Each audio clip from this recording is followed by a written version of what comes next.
Hello there, you beautiful bastards! Today I wanna step away from Paladins and show you some other game that I deeply love. And despite of a very nice and maybe even genius game design elements, this game is not very popular. However, it is totally worth playing, or at least giving it a try. All of this sounds like I'm trying to sell you this game, which doesn't really make sense, because, well, it's free. And this game is called Dirty Bomb. And today I wanna share with you my opinion on this amazing game. It is a game in a hero shooter genre, so it's kinda similar to Thief 2 and Paladins and Overwatch, and on the other hand, not that similar. In this game you'll see a variety of game modes, and you'll see pretty much the same objectives you've seen in other games. But even those elements are usually slightly different. For example, before you'll be able to escort the payload, you'll need to fix the payload, which is the military vehicle. And on the other hand, instead of just zoning enemies out from the payload, you'll need to deal enough damage to it in order to stop it, and stuff like that. It's maybe not that important for most players, but for me it gives Dirty Bomb its own flavor.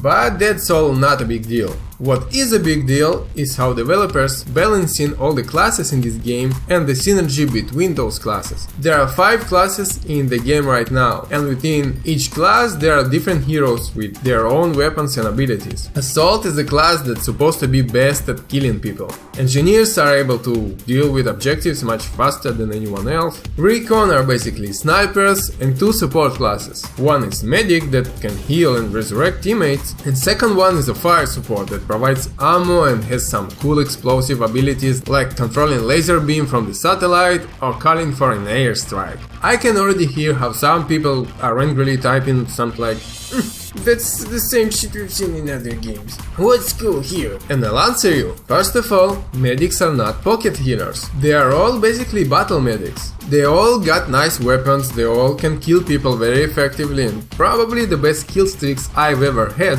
or seen in this game are made by medics. In this game, if you pick a healer, it doesn't mean that you're just gonna follow your teammate like a dog and press one button to keep him alive. And nobody expects you to do that, which is even more amazing. You obviously can and should heal, but you can also kill people, take objectives, flank, and do all the stuff that needs to be done. So playing medic in Dirty Bomb is actually pretty fun, and from my experience in gaming, I've never seen healers being so balanced and fun to play in any game ever. Next thing that is, in my opinion, is a genius element of the game is mobility. You probably know that in this type of games, a hero with high mobility is just better than a hero with low mobility. That's why in Thief 2, for example, in competitive, you'll see a lot of soldiers, demos and scouts, and barely any heavies or snipers. And that's because soldiers, demos and scouts are much more mobile than heavies or snipers, and that means that they are just better. Dirty Bomb developers solved this problem once and for all. Every hero in this game has the same ability skill, and that's a wall jump. What that means is that you can jump on the wall and then jump off the wall to get into a nice spot or hop over some fence or whatever. And in this game, everyone can do that. Everyone can jump off the walls, and everyone can get into weird spots and vantage points. And in my opinion, this is an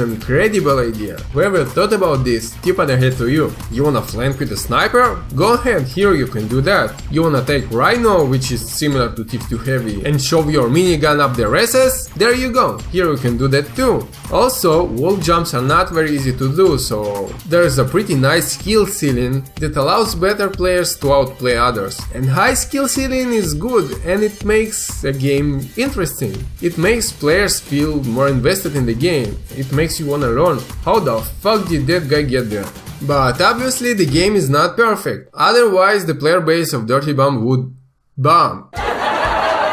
And the first fault in this game is the price. Yeah, the game is free, but the heroes are not totally free. Each hero costs a lot of in-game currency, so it's gonna take you a while to get all of them. And obviously you'll wanna get all of them because they're all so cool and unique. And if you don't wanna grind with heroes that you're already tired of, or maybe you just don't like them, in that case you'll need to pay $10 per hero. Yes, you heard me right. $10 per hero. In Paladins, for comparison, I've paid $14 for a Founders Pack and I got all the heroes, but here $10 per hero. And obviously there are not much visual customization, which means that developers wanna make money on selling heroes instead of just going smart and making money on skins. And that means that they receive less money overall, and since they earn less money, they also won't support the game to its fullest potential. So updates are not that regular, servers sometimes lag very hard, and cheaters are not being banned often enough. So basically their monetization way is kinda fucked up at the moment and it sucks. The second Dirty Bomb fault is the loadout card system. This one is not as crucial, you can get used to this, but it's still fucking annoying the shit out of me. What's the whole point of those loadout cards? When you choose a hero that you wanna play, you also choose a card that you wanna play him with. Those cards have different rarity and they have the whole loadout tied to it. So 3 passive skills like being able to reload while sprinting or being able to see mines better. And the skin is also tied to the loadout card. And weapons are also tied to the card. So the whole set of weapons. So the primary, secondary and a melee. And it may not sound that bad for now, but not being able to choose a weapon from weapons that are available for that particular hero is kind of fucked up. Why is this a thing? More than that, you can get those cards in 2 ways. You can either craft them and get a random card that you might not need, or you can get 10 duplicates in a row. Or you can just buy the whole set of cards for that hero for money, which is a bit dirty. And again, pretty fucked up monetization system.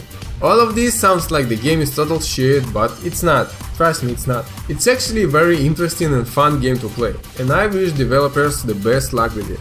I totally had a lot of fun with this game and I recommend you to give it a try. And when you do, tell me down in the comments below what do you think of this game. So anyways, that's it for today, goodbye and see you around.